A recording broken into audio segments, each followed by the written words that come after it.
Oh my god, I sound awful. Yeah. So I hope this gives you an idea why I've been a bit MIA. I've gotten sick. Well, it's a combination of having a slight cold and also having bad allergy. So what this combines into is feeling bad, but sorry. Oh god, I should have muted that.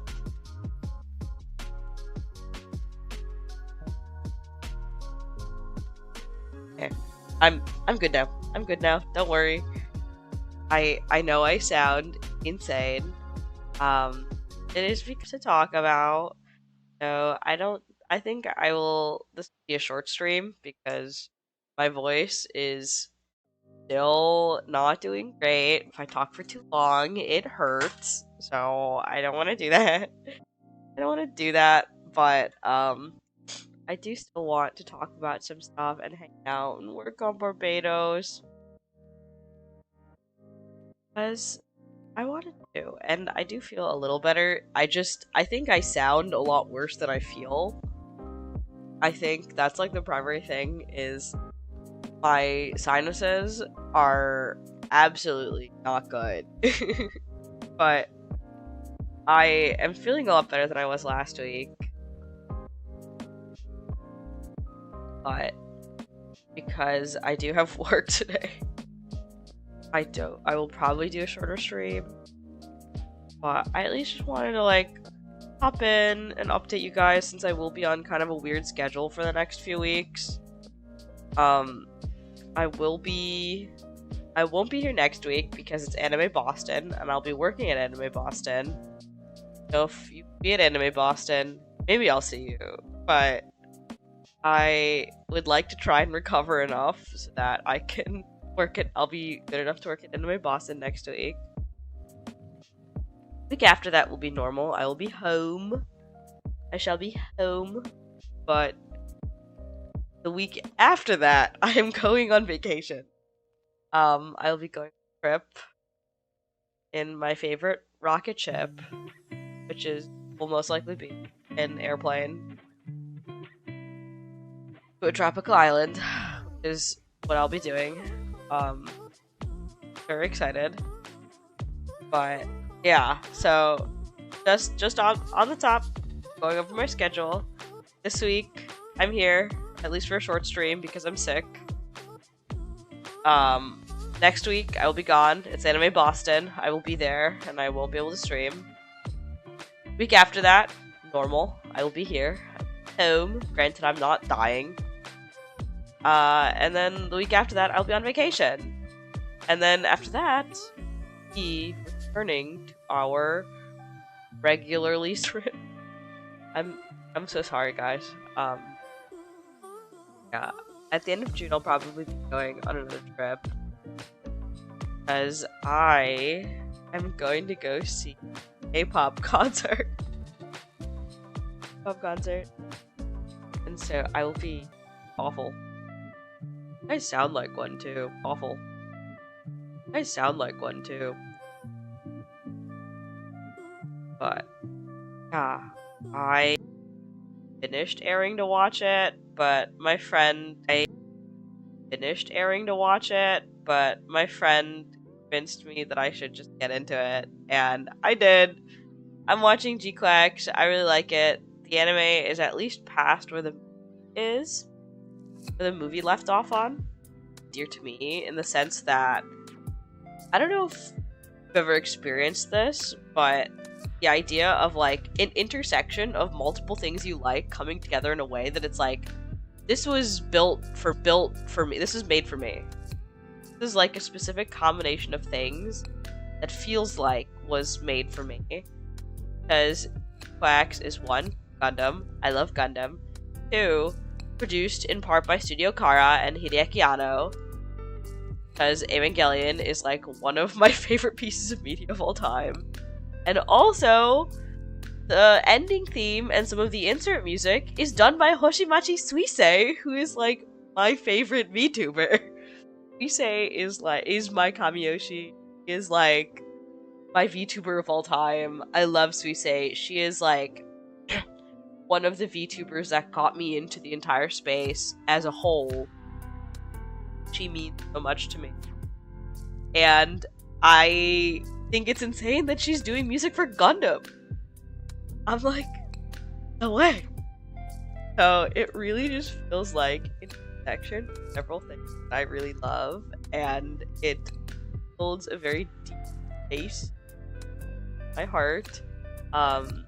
Suisei's insert music for it and the ending theme are phenomenal. The opening and the ending theme of G-Quack are amazing. I know it's kind of weird to start off with the music, but I actually do think that the music is a important part of the experience for G-Quacks, at least.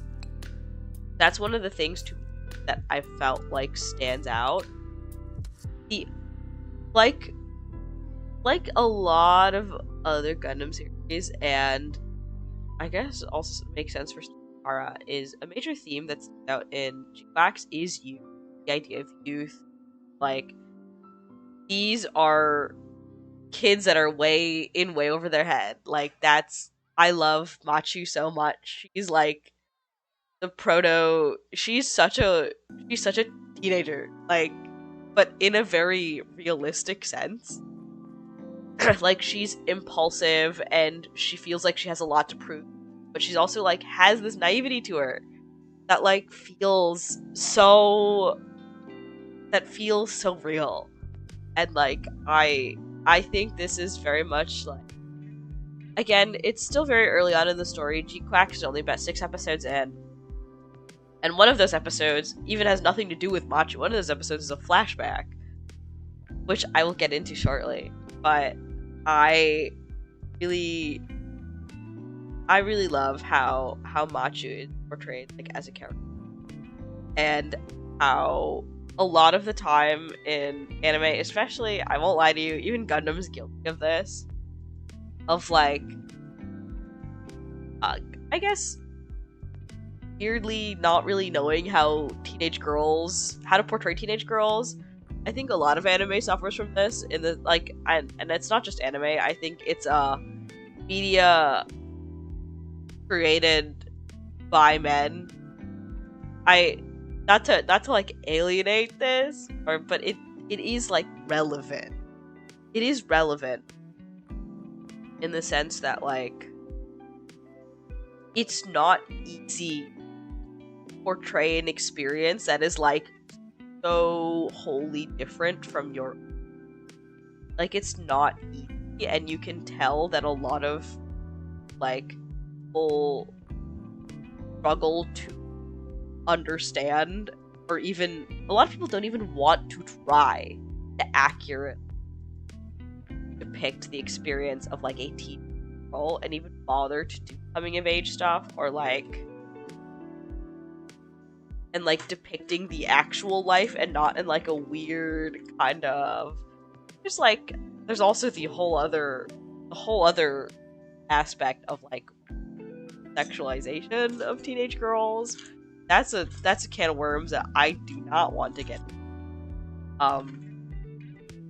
But for the most part, it's that idea of like just not even wanting to try to understand like the experiences of teenage girls, because it's wholly different from, I feel like, a lot of male creators have experienced.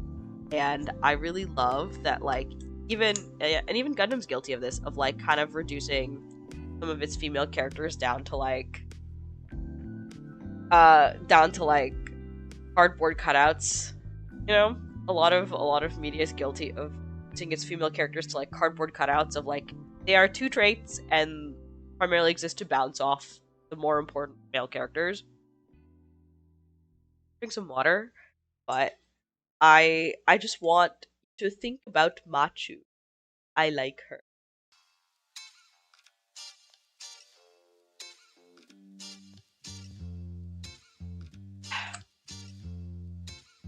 Anyway, I really love G-Quack so far. I really love Machu. I think she's so charming.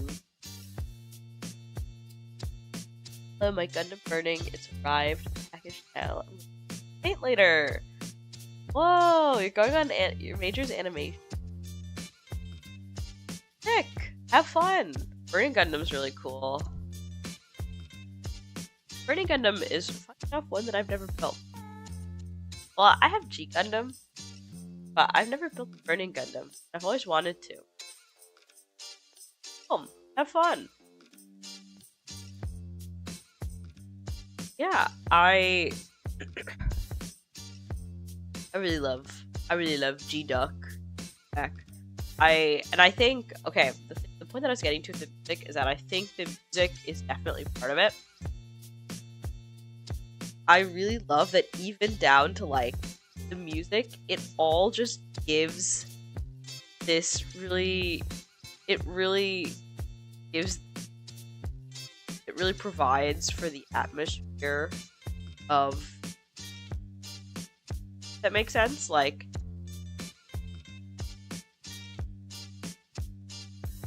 the music just, both the ending theme and the opening theme are like upbeat, energetic, but like have this undercurrent of like turmoil, I like kind of chaotic, that just reminds me of you. That just really, I think, solidifies what this show is, what it's trying to do. And like I really like the story. I really like the I think the story's still pretty early on to know what's happening. But I'm trying to put my words together. I probably could have pre-written this, but I didn't. So instead we're freestyling. I just knew I wanted to talk about G-Quacks because I really like it, and I think if you haven't seen it, you should watch it. And the HG G-Quacks is, I'm not gonna lie, kind of ugly, but like fun ugly. Okay?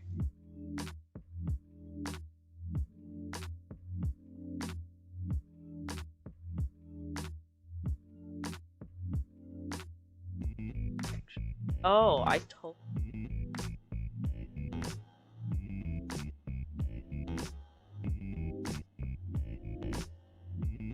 I was supposed to patch this entire up.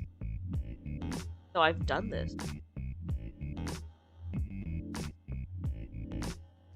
I was just so locked in G-Quacks. I still think the name is it, but I think it's fun that they like make fun of it. They do in fact like in the, they also mentioned in the, this is a scene that happens in the movie. They're like GQ, I think it's pronounced Quacks, where it's supposed to have been a placeholder name. The like characters like, well, it was supposed to be a place never got.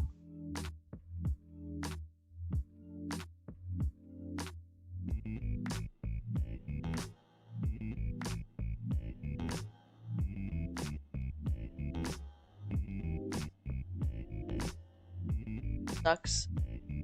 Buy Gunpla online. Oh.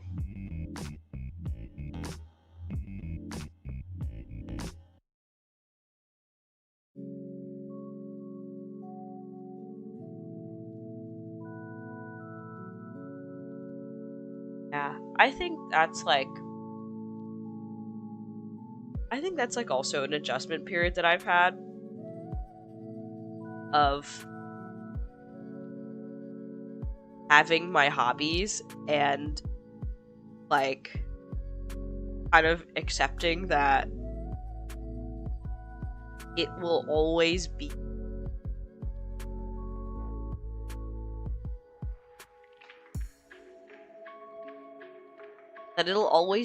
kind of like not understood. If that makes sense.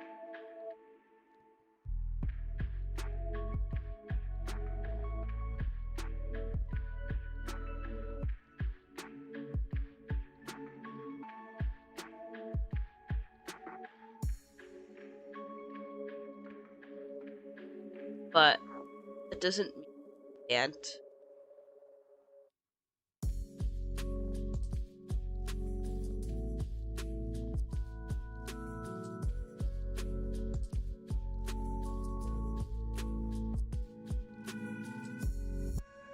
And sucks. I hope it can find days. Not learn, but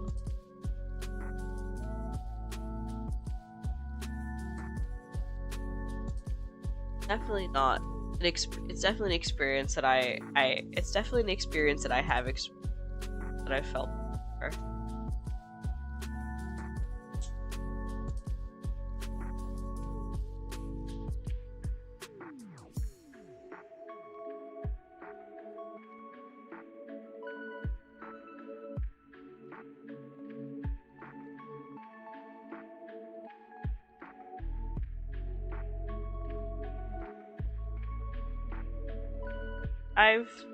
There's things that like as I've grown up, I think I've kind of that like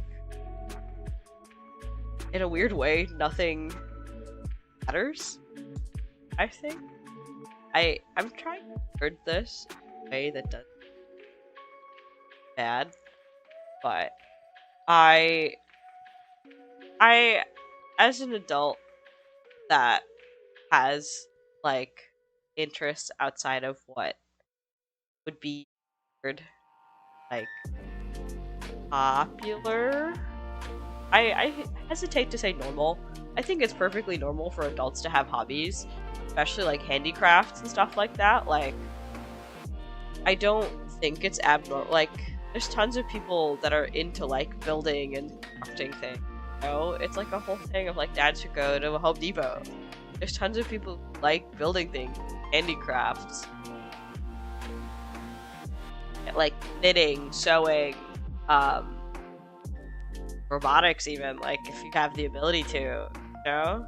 I think handicrafts are a perfect hobby to have, but I guess stuff like model kits and is in a format that people aren't as used to. It's in a format that people aren't as used to handicrafts, but I do think it's like not, I don't want it to be like, oh, being into model kits not. It's just not the same form that is as recognizable. And also in general, it's not weird for adults to have hobbies. If anything, adults should have hobbies, or else I think I would go crazy. I think people would go crazy if you have hobbies. You don't have like things that you enjoy.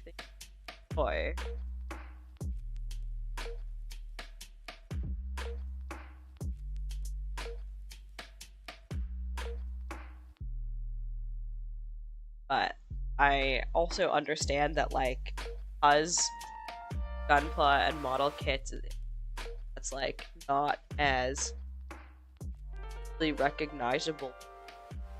It is harder. It's harder to like your normal. I think everyone wants normal, at least everyone wants to like have a sense of identity and feel normal, but I think at the same time they're always like not like a community for hobby stuff doesn't exist, but I get it. I really do. It's so hard to like have to live how to live with like feeling like you're not normal, and it takes a lot of time to accept that and learn to digest it.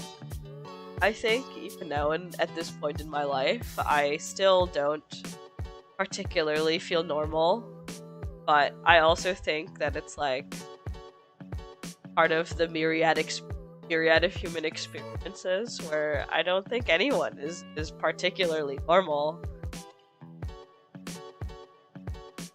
Even the people whose hobbies are going to sports bars and watching football. I know. I don't mean to alienate people football.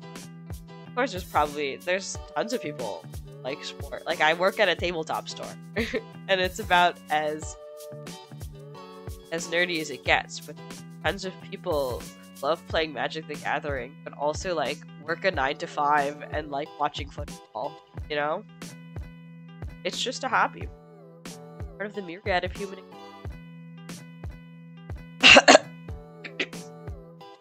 And it's sorry about that.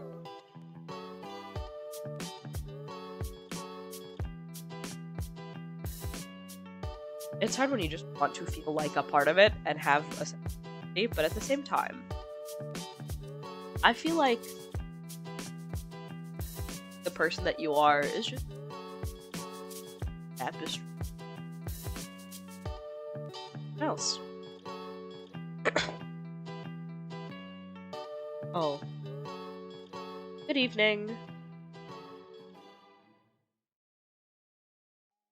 I know practically a gunpla is cool. Yeah, gunpla is really cool. I love gunpla. If you don't really know about it. I remember when I was first getting into it, it felt very daunting. It felt like there's a lot of stuff I needed to do. I actually got into it, but that is actually not the case.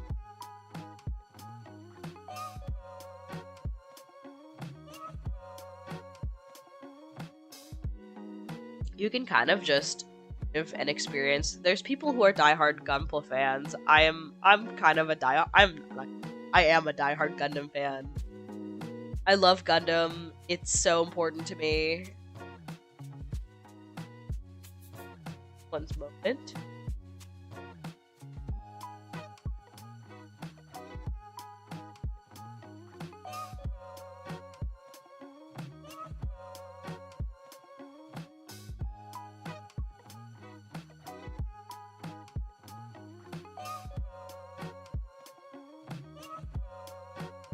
Yeah.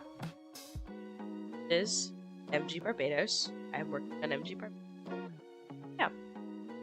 There's you don't have to know everything about Gundam. When I first got into Gundam, like Gunpla itself, I hadn't even watched a lot of Gundam anime. I think I kind of just, at that point, I think I only watched Gundam Seed and I didn't even like it. So I never really got into Gundam. And it was through like a college roommate, not a roommate, but like one of my neighbors in college being really into Gunpla and was like, yeah, this is what it is. And I was like, this is actually like not that bad. It's just like big 3D puzzles, and you just have big robots that go burr, and I love big robots. I've always loved big robots. I think if there's anything, I am like a diehard mecha fan. I love anything with big robots. Big robots go burr. They just like something about big robots that fight things. Not even just fighting, just big robots that do things. Just activates. So just like lights up a specific part of my brain, and I just think they're really cool. And then I especially love it lights up like so many parts of my brain, because it lights up the like big robot go burr, but also it lights up a lot of these are like interesting and complex stories that make me think that make me have complex thoughts.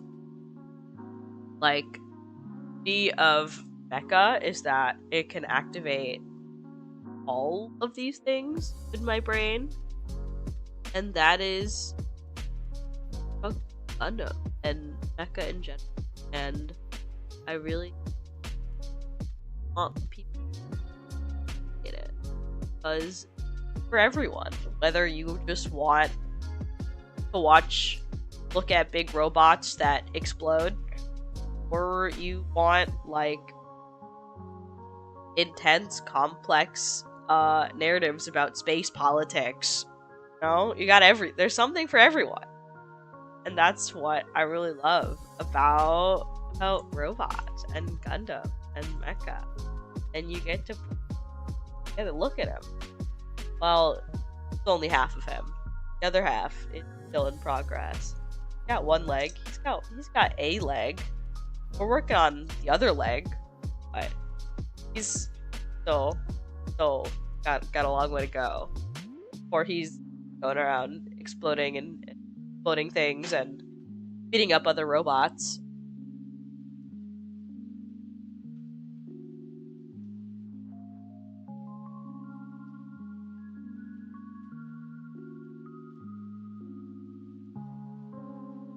But Barbatos I am a Barbatos.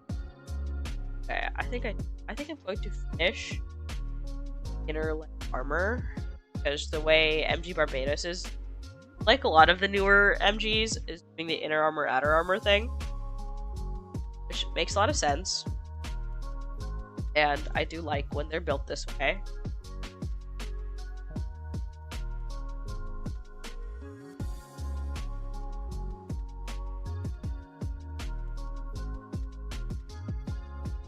But also, I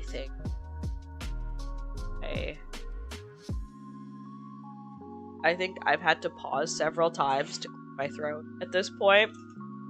I know this is an extreme short stream. I know this is a very short stream, but I at least just wanted to touch base. I wanted to talk about G-Quacks, which I did. I really like G-Quacks, and I think people should watch it. I'll probably talk about it more when I return. Not next week, but the week after.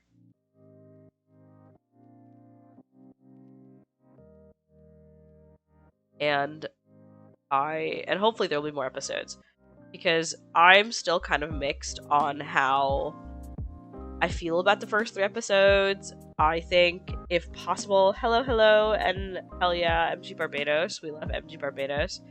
I'm still a little mixed on the first 3 episodes. Honestly, I do think, in my personal onion, the best way to watch it is to just, instead of watching the first 3 episodes, just watch the movie, and then watch episode 4. But I know that's not feasible for everyone. So, honestly, I honestly might recommend watching episode 2 before watching episode 1. Because they changed the order of... They kind of changed the order of events and cut a few things in the anime compared to the movie. Because one of the things that's really funky and cool about G-Quacks is, again, another thing that's makes me feel like this is the Gundam series that was made for me, is it's basically an alternate universe where Zeon wins. It's Char steals the RX-78 and wins the 1-year war. And now, Zeon is a dominant force in the colonies. And it's very, very fun and funky. And there's all this, I don't want to spoil it, but there's all this interesting, like, mystery and intrigue set up around Char, who is, like, one of my favorite characters of all time. I love you, Char. I know he has problems, that's not what's important to me. But, I think it's very funky and interesting. And in the movie opens up with it being, like, a flashback. The movie starts out with, the first half of the movie is just, like, this is set in the OG timeline, except it's Char and winning the war this time. And everything about it, from the art style to even the music, is exactly like OG Gundam. I just, like, heard the soundtrack and I, like, started shaking. It made me feel so much. And then you hard cut to the rest of the show, which is G-Quacks, which is set 10 years later. And Zeon is the dominant force, and now you have all these, like, societal ramifications of Zeon being the dominant force. And in the colonies, all that stuff. It's very funky. And I don't super like how the anime did it, where the anime, instead of opening up with the flashback, it starts out with Machu, like, which is the second half of the movie. It starts out with Machu, you get Machu's introduction, and an introduction in this world where it's 10 years ahead of time. And then it hard cuts to a flashback of this is actually what led up to this. It just feels confusing, and like you're lacking like it feels confusing if you didn't watch the movie. To the point where I genuinely, if you can't watch the movie first, watch episode 2 before you watch episode 1. Because that's what actually tells you what's happening. That this is Zeon won the war, and this is 10 years later. And it's so much. And yeah. And they also cut some things from the flashback. There's a chunk of the stuff with Char that didn't even make it in the anime. And I'm like, what the heck? I feel like this loses a lot of context now for the intriguing setup around like the mystery and the main plot of the show. But anyway, that's it for me to gripe about more later. Otherwise, I quite like G-Clax, and I think it's really good, and you should watch it. It's currently coming out. I am going to rest my voice and probably go eat a pancake. We've done some progress on his leg, and I will be back, not next week, because I'll be in Boston, the week after. Hopefully, I may return with some funky new gunpla, because I will be at Anime Boston. But I'm always mixed about. I rarely buy gunpla from conventions. Mostly because it's usually third-party sellers at upcharge. But sometimes, if there's like official Bandai booths and stuff, okay, then I may be tempted. Or accessories. I like buying tools and stuff sometimes. But we'll see. We'll see what happens. What happens. Sometimes there's sellers that I like, and sometimes I will be tempted into buying new model kits. I say sometimes, like it's not most of the time. But so far, I've already acquired the 30-minute missions kit in the past week, but we shall see what I return with not next week, but the week after. Thank you to all who tuned in, and I shall well later. I hope you have a wonderful MGVR. I will, if I can find it.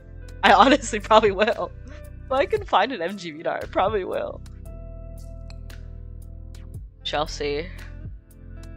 I hope you all have a wonderful rest of your weekend and a wonderful rest of your week. Take care, and bye-bye!